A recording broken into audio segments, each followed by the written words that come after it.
Ćao svima, opet braća Kinezi sa novom moto navigacijom Innov N2. Znam, neko će odmah da kaže, evo ga, opet još jedan CarPlay ekran za motor. Ali realno, ovih uređaja je sve više i većina na kraju radi jednu te istu stvar. Prebaciti navigaciju sa mobilnog telefona na ovaj ekran, a mobilni ti ostane zaštićen u džepu od vibracija, sunca, kiše i svega onog ostalog što motor svakodnevno trpi. Zato mene ne zanimaju te bajke i specifikacija, zanima me ono što svaki bajker zapravo hoće da zna. Da li se ekran vidi na jakom suncu, da li konekcija puca, da li ima lagova, da li nosač drži kad krenu ruke i makadam i da li se ovaj Innov N2 stvarno po nečemu izdvaja ili je samo još jedan te isti uređaj u moru drugih CarPlayeva. Zato ga danas ne testiramo samo u garaži, nego na jednoj jačoj off-road avanturi. Idemo prvo na brzinski unboxing, brzinsku montažu, a onda pravu vožnju kroz makadam, rupe, kamenje, livade, prašinu, sunce, vibracije, a kao bonus vodi vas do jednog od najlepših skrivenih vodopada u Srbiji i još nekoliko prirodnih dragulja naše zemlje. Gde tačno idemo, reći ću vam malo kasnije, pa da počnemo. Na prvi pogled baš premium pakovanje, bili su dobri pa su dali i ove nalepnice. Da ga sacnemo malo, da vidimo šta mi to dobijamo sve u kutiji.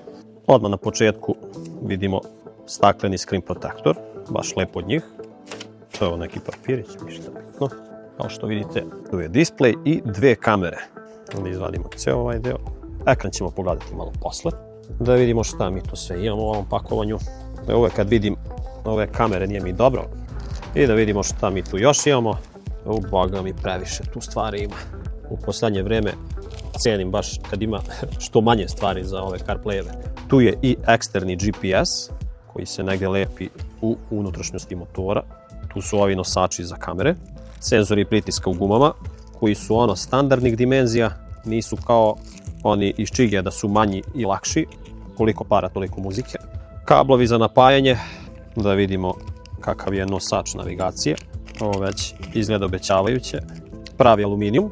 Ovo ne znam ni šta je, neki šrafovi, imbus ključić, razni nastavci za različite debljine kormana, šrafovi. Ovo su takođe neki delovi nosača koliko vidim, gumice rezervne, još neki nosači za kamere, gumice, čuda, i uputstvo za upotrebu. Da bacimo pogled na kvalitet ekrana. Iskreno, na prvi pogled je dosta lagan, plastika je baš tvrda, liči malo na čigi, ali on je od aluminijuma. Ovaj je čista plastika, koja je onako, neću da kažem da je jeftina plastika, ali plastika je plastika. Dosta ovih kablova koji vire, i za kamere, i za GPS, sve i svašta. Ovde dole vidimo kapicu ovu, koja se vrlo lagano skida. Ja se nadam da ovo neće da propušta vodu. Ide kartica i USB. Pogledajte vi koliko ovde stvari ima. Nisam baš ovo očekivao ovako. Mislio sam da će biti lakše i brže. Ali sada ćemo da se bacimo na brzinsku montažu.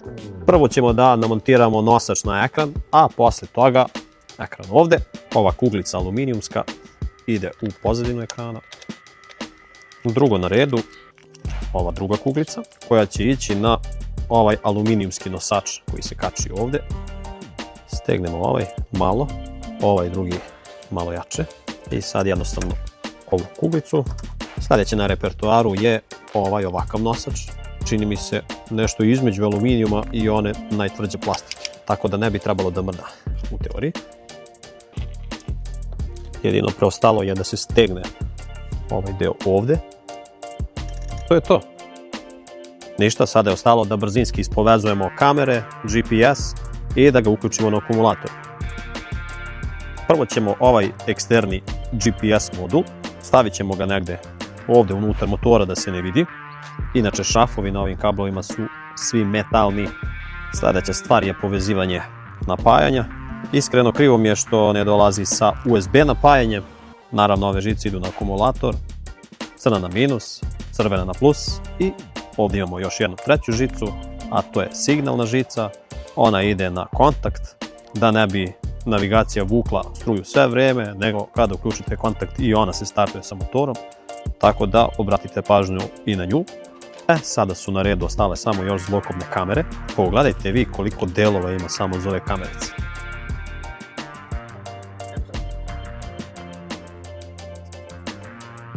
Postoje dva načina kako možemo da montiramo. Znači može ova plastika preko ovog, pa ova dvostruka traka i to da se zalepi gde god želimo. Ili jednostavnije ovaj nosač, ispod nosača zadnjeg kofera, čak su nam dali i ova dva šafa. Zadnja kamera je gotova. Za prednju kameru koristio sam malo drugi pristup. Stavio sam ovaj plastični deo i jednostavno ću ovdje vezati za crash bar vezicama. Rešili smo i prednju kameru. To je to. Za sad sam zadovoljan kako sve izgleda. I idemo prvo startovanje. Eto, baš lepo. Sa desne strane su nam senzori pritiska u gumama. Ovdje je kilometar sat. Ovdje je kompas. Ovdje kamere. Da vidimo kakve su kamere. Baš vide. Inače kamere su 2K. Također ovdje piše koliko smo kilometra prošli i vreme. Tako da baš lepi interfejs. Moramo samo vreme da podesimo. I senzori pritiska u gumama. To se radi lagano. Šavanjima. RPMS. Pair front. Nisu numerisani. Samo obratite pažnju kad montirate ove senzore jer su malo teži, te morate imati baš jake ventile za to. Ako imate one slabe gumene, može se desiti da puknu. Još samo zadnji. Inače, povezivanje sa mobilnim telefonom je veoma jednostavno. Samo na mobilnom telefonu na Bluetoothu pronađete N2 i to je to. Zadovoljan sam kako je sve ispalo, a sada možemo da krenemo u test vožnju, pa da vam otkrijem gdje to idemo.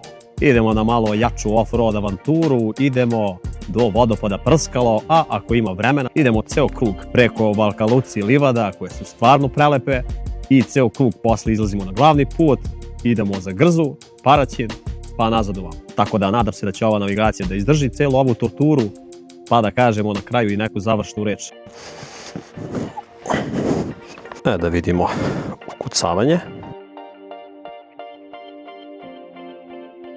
Sat i 28.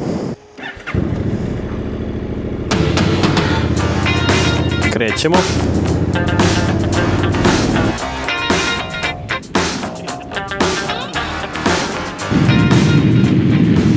Sada sunce bije direktno u ekran, baš idealno za test.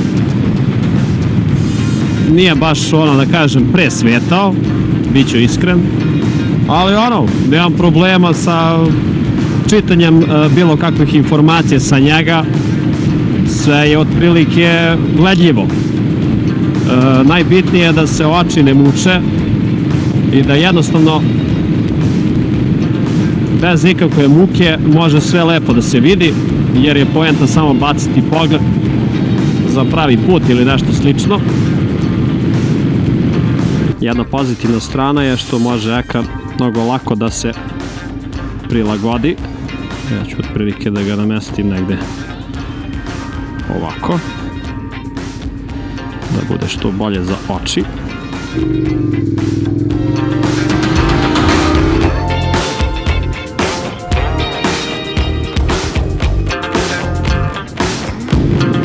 Već prva mana koju vidim tiče se stakla. Znači, otisci prstiju ostaju nenormalno i to baš onako smeta. Evo, svaki dodir ostaje na ekranu, to mi se baš ne sviđa, a i ekran je dosta onako reflektivan, kako da kažem. Lepe krivinice prema poplovnjaku.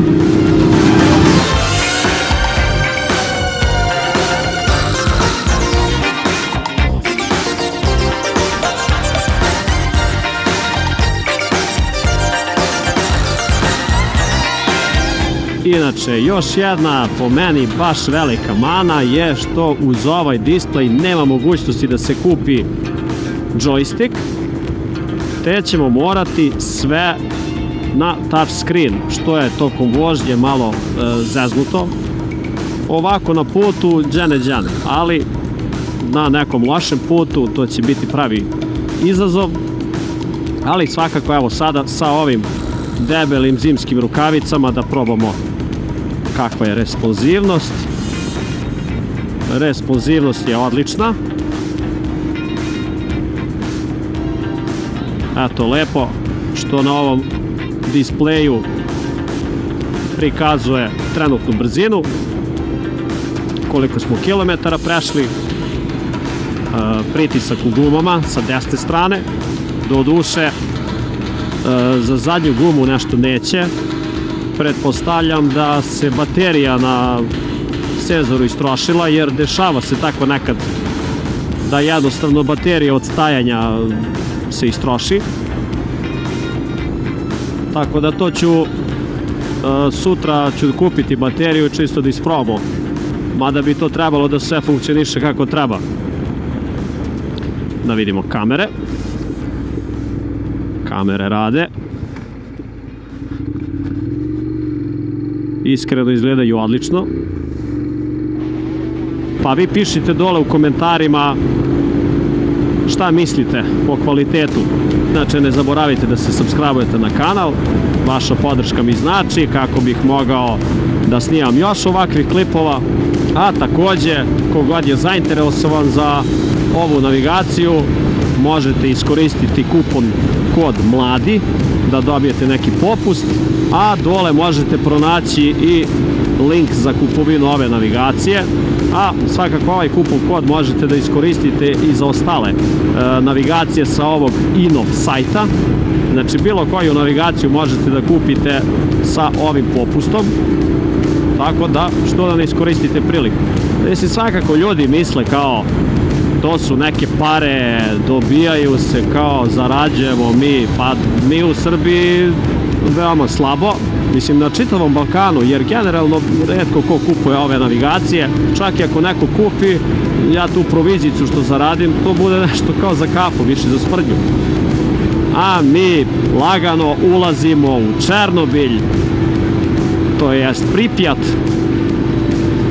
naravno u realnosti to je Resavica.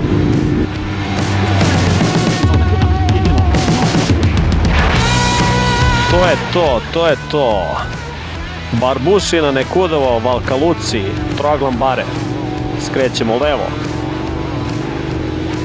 Bože pomozi. Ohoho, lele, kakve secalice. Dobro, ništa se nije otkačilo za sad, nadam se.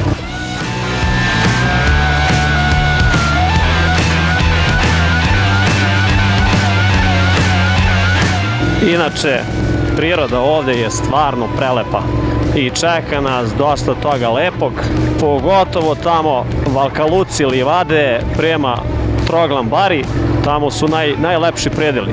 Do duše, jedino nije dobar put, ovde put i nije loš za sad.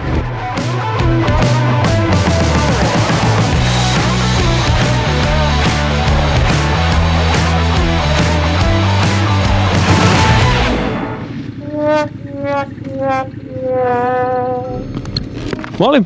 Možda ti dalje ima gađanje. Sad baš? Da. Ej bre. 7 sati, posle 7. A ovih dana drugih kad će da... Biće i sutra do posle 12, možda 1-2 sata i posle slobodno nešto. Šteta. Ništa. Baš mi je krivo, nisam znao da je baš sad gađenje. Nažalost, nemamo sreće. Inače, ovde u okolini su Pasuljanske livade, tu je ovaj poligon za vojno vežbanje i baš se namestilo da danas imaju neka gađenja i da ne može da se vozi ovamo. Šteta. Bre, baš bez veze. Ali, setio sam se jedne alternative i još jedne žešće alternative. Boga mi, idemo sad. Znači, idemo za Resavsku pećinu, ali je veoma zanimljiv put kojim ćemo ići tamo. Evo ga, zagrevanje za to su ove kocke, još iz doba Turaka. Ako ovde ne ispadne ova navigacija, ništa nismo uradili. Šala malo, ovaj put nije ništa. Posle ovoga nas čeka još žešći put. Put koje je mnoge kartere zavio u crno. Inače, to je neki stari put koji je Google mape su ranije dosta vozača automobila kog god hoće da poseti Resavsku pećinu, uvek ih je vodio na taj put. Tako da sad idemo tamo i nadam se da će Honda da izdrži, ali nije to samo do puta, nego ima jedan lepi vidikovac tamo, gde se vidi naša lepa planina Beljanica. Tako da idemo tamo.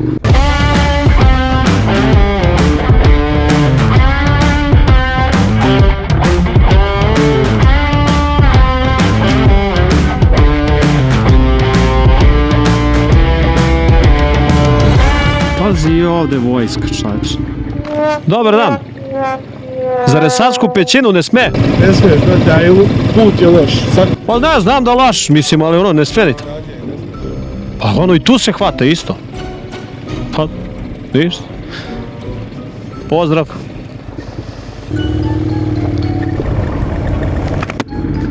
Nažalost, danas nam se ne da. Baš su zatvarili svaki mogući pristup. Šteta. Ništa. Imamo još jednu alternativu. Ova alternativa mislim da ne bi trebala da bude zatvorena, zato što idemo normalnim putem. Idemo malo pitomim putevima, to jest jeste asfalt u pitanju, ali nije uopšte, da kažem, čist asfalt, baš ima dosta secalica, dosta lošeg puta, ali lepih krivina i lepih vidikovaca. O, ja samo najavljujem nešto, a ništa se ne ostvaruje. Šta se radi?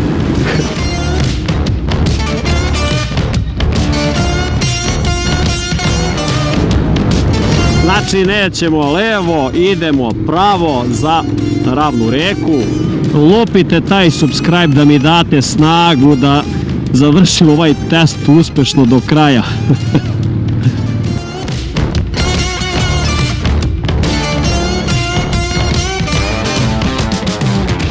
Vidikovac broj 1.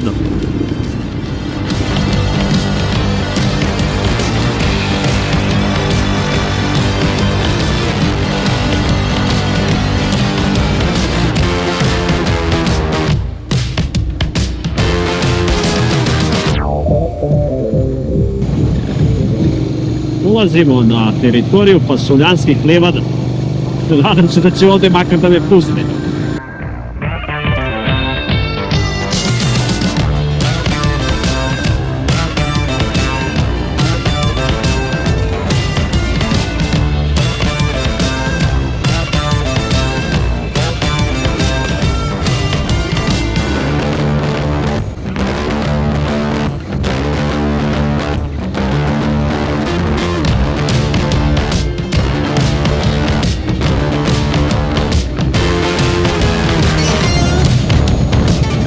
Inače, koga zanimaju lepi putevi i lepe krivine, ovde za Sisevac je odrađen potpuno novi put.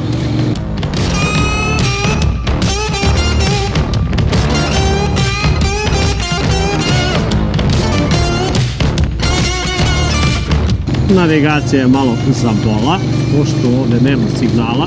Mislim, džabe ovaj GPS koji je ugrađen kao u navigaciju, kad svakako se mape oslanjaju na GPS iz samog mobilnog telefona.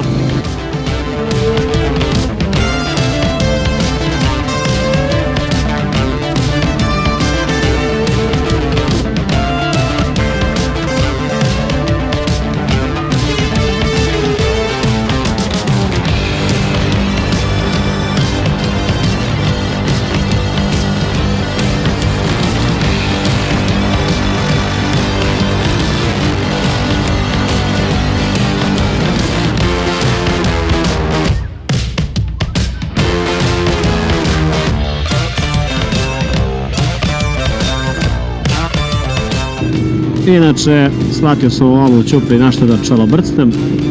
Malo sam sačekao da padne mrak, da testiramo, da vidimo kakvo je automatsko osvetljenje i nažalost razočaran sam. Evo, iskreno, još nije ni skroz pao mrak, a već mi smeta očima ova jačina, iako je ova tamna tema Google-a, baš jako sija. Znači, tražio sam u podešavanjima automatsko osvetljenje.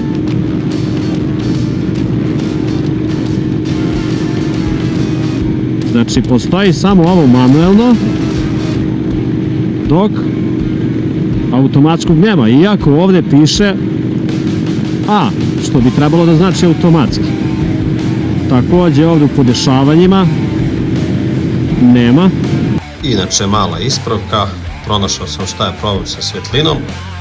Ovdje u podešavanjima se nalazi skriveno podešavanje ovdje iza ove ikonice za zvuk.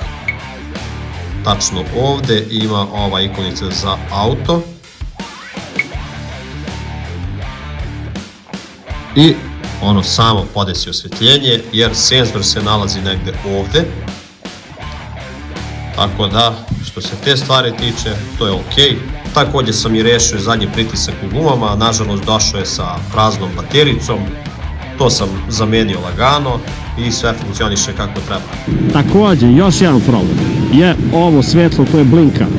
Preko dana nije problem, ali sad kako se smrkava, znači blinka ovako i baš ono jako nekako svijetli i odvlači pažnju. Prosto nevjerovatno. Elem, da pričamo mi malo o ceni. Cena za ovaj komplet kog sam ja dobio sa 2K kamerama, senzorima pritiska u gumama, GPS-om, naravno i ovim ekranom, na njihovom sajtu košta nešto oko 370 eura. Iskreno, ono da kažem, nije najjača cena, ali boga mi nije ni slaba, uzeći u obzir sve ove mane i u obzir onu najbitniju stvar, a to je da ne dolazi sa nikakvim joystickom i sa nijednim fizičkim tasterom, što je po meni nedopustivo za Moto CarPlay. Jer iskreno, pogotovo stalno sa rukavicama, ako se nalazite negde u gužvi u saobraćaju, joystick je zlatan. Čak i da nema joystick, makar neko dugmence ovdje nešto da se promeni, isključi, tamo amo. Osnovni ekran bez ikakve opreme košta nekih 200 eura, što je kao, ajde da kažeš ok, ali opet nije ni to nisko. Ceo dizajn ovog displeja pokušali su da iskopiraju Čigi IO 6 LTE i to su postigli, ali sa kvalitetom materijala i ne baš. Neću da kažem da je ovo loše, ali čista je plastika u pitanju. Čigi pozadi sve je to od aluminijuma, sve je nekako to žešće odrađeno. Naravno i cena mu je dosta žešća i sa dodatnom opremom to je 3 puta veća cena nego cijel ovaj komplet. Tako da Kinezi uvek to dobro sve proračunaju. Ono, koliko para, toliko muzike, nema tu šta da mislite kao ej, dobio si nešto za male pare, a dobro, mislim, uvek ima ono nešto. Tako da vi dobro razmislite pre kupovine. Naravno, možda će postojati ljudi kojima se i ovo sviđa, ja ne kažem. Tako da, ko voli nek izvoli, ko ne želi ne mora, naravno nikakav problem. Tako da, to bi bilo to otprilike. Ko se odluči ipak da ga kupi, može da iskoristi moj kupon kod mladi, da dobije neki popust. Svakako, kao što sam već rekao, nije to neka zarada, zaradi se nešto sitno za neku kafu, nešto, tako da ko hoće da podrži na taj način, slobodno i hvala mu. Ko može da podrži samo sa subscribe-om na kanal, još bolje. Tako da, hvala vam na gledanju. Vidimo se u nekom od narednih klipova. Ćao!